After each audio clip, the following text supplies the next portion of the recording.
Did you know the Bible talks about the compassion of the wicked? Could there even be such a thing? Let's take a look. Shalom, welcome to Rob on the Rock. I'm Rob Van Hoff, and I want to do a short video on this Hebrew word Akhsari. Akhsari. It only occurs a few times in the Tanakh, and the Halot, the Hebrew Aramaic lexicon of the Old Testament, defines it simply as cruel. And I think that's a great translation. Akhsari, cruel. And one of the verses that I like in the passage of Jeremiah, chapter 50, he defines this word, Akhsari, in contrast with mercy. He says, they are cruel and have no mercy. And the mercy here is from racham. Racham, mercy. So cruelty and mercy are opposites, as we see here in Jeremiah 50, verse 42. I'm going to focus on two passages that use this word akhsari, or cruel, from Proverbs. And we're going to look at the Hebrew manuscript called the Leningrad Codex as we look at the translation given by the NASB as well. Let's look at the passage from Proverbs 11 first. Proverbs 11:17. It says, "The merciful man does himself good, but the cruel man does himself harm." Okay, so we have a parallelism here, and of course it's opposites.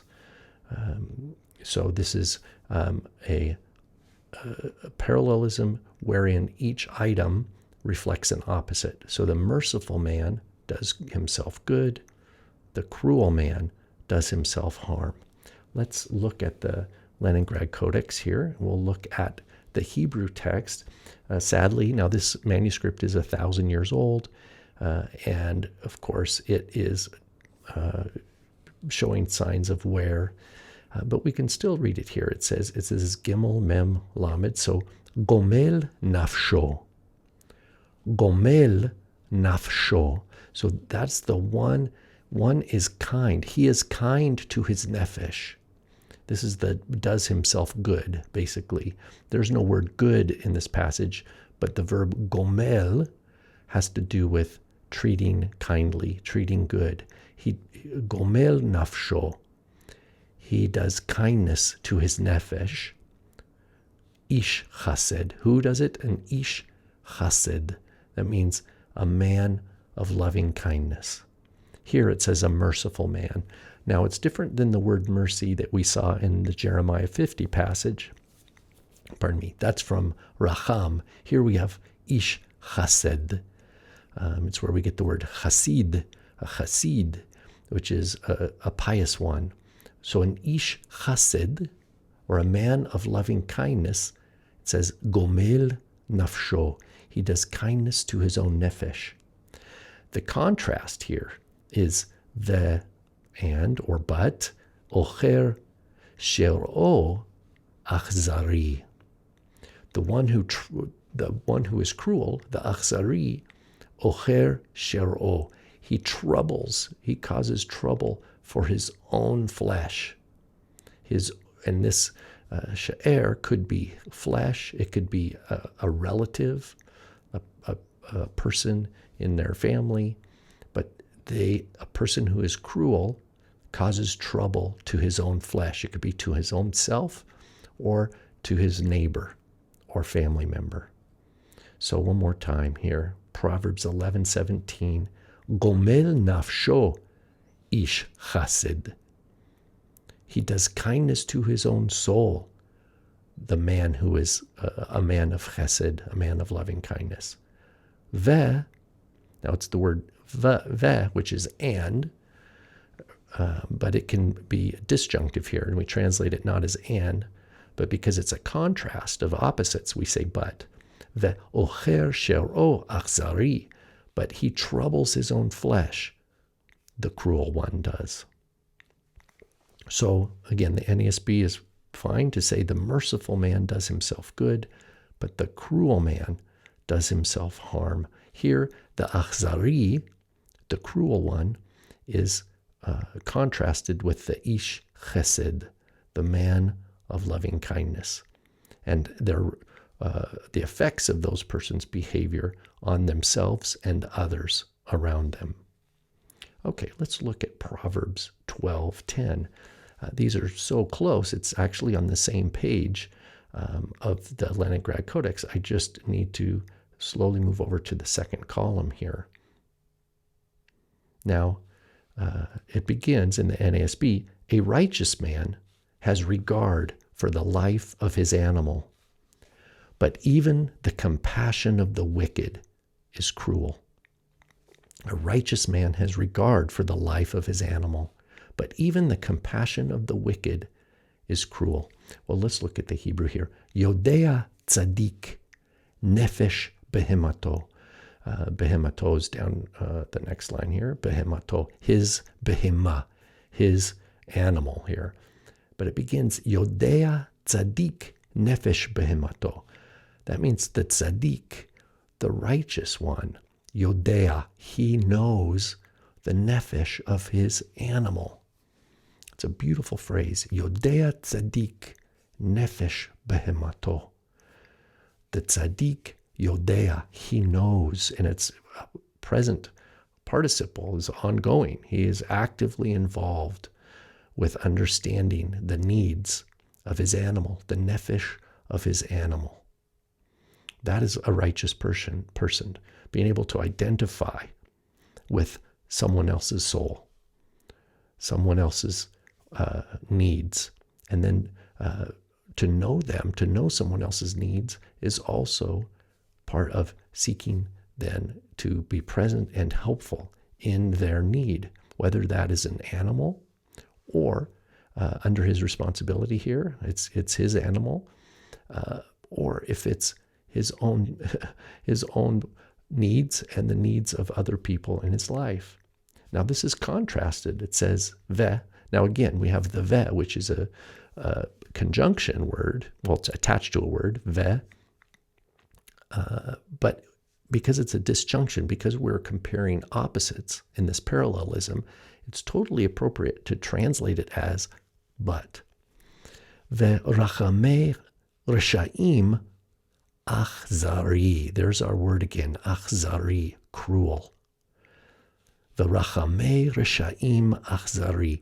The compassions, the rachamim, the compassions of the wicked is cruel. What do we take from this?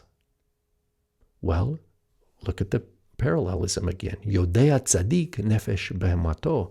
The tzadik, the righteous one, knows and understands the nefesh, the soul, the desire, the life of his animal. So he's able to identify and understand the needs of another person or an animal. Rachamei Rashaim, on the contrast, Akhsari, the compassion of the wicked is cruel. It's the opposite. It means the Rashaim, the wicked, don't really identify with the needs of the other person. They don't identify with the nefesh. They end up behaving in cruelty, although it's painted as rachamei reshaim. They might think, oh, I am being so compassionate, I am being so kind, but it's because it's all about them. This is the virtue signaling kind of situation. The rachamei reshaim. Notice here also, reshaim is in the plural, which might hint to the fact of a crowd or a mob that imagines itself as righteous and just, when in fact, what they are really advocating as pertaining to the nefesh of others is cruelty. They really do not have another person's best interest in mind. They rather, the wicked, Rashaim, have their own self-interest in mind all the time. And anything that is called Rachamei Rashaim, the compassion of the wicked, is in fact going to cause damage to others. It's going to cause harm. It's going to be cruel. It's going to be troubling of others and ultimately of their own self. Whereas the tzaddik, he stands alone. Yodea tzaddik nefesh be'hamato. He's responsible for what he owns. And in that he is a tzaddik, in that he is righteous, it means he attends to that which belongs to him. He seeks to uphold good stewardship over his responsibilities. This is contrasted with the rachamei reshaim, the compassion of the wicked ones, which is in fact cruel. So we can go back and we can look at our passage from Jeremiah. They are cruel, they are Akhsari, and they have no mercy.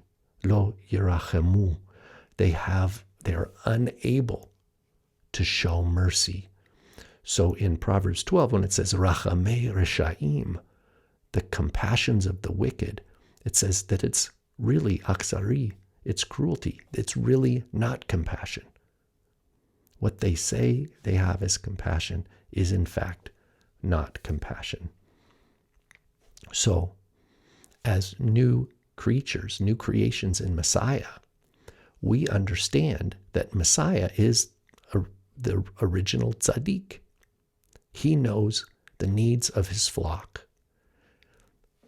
God himself knows our needs. Yeshua instructs us in prayer. He says, your heavenly Father who sees in secret knows what you need before you even ask. This, friends, is the Lord towards us. He knows our needs. And because we are the sheep of his pasture, the flock of his care, he will take care of us.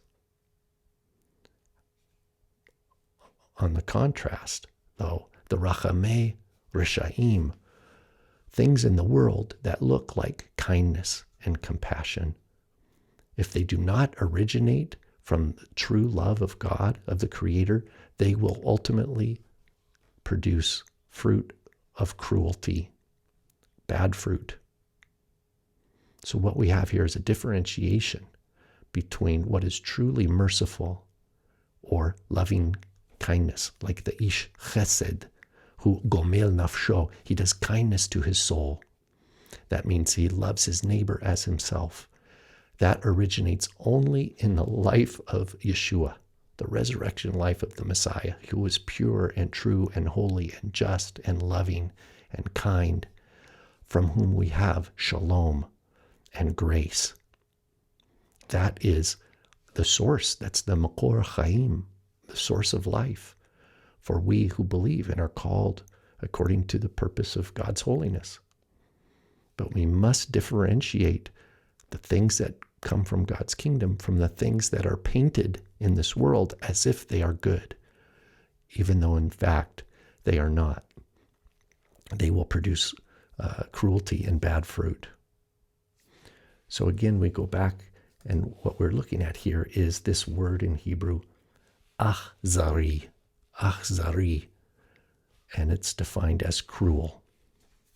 So this is a good Hebrew word for you to remember. There's a few other passages where you can see this word Akhsari in context.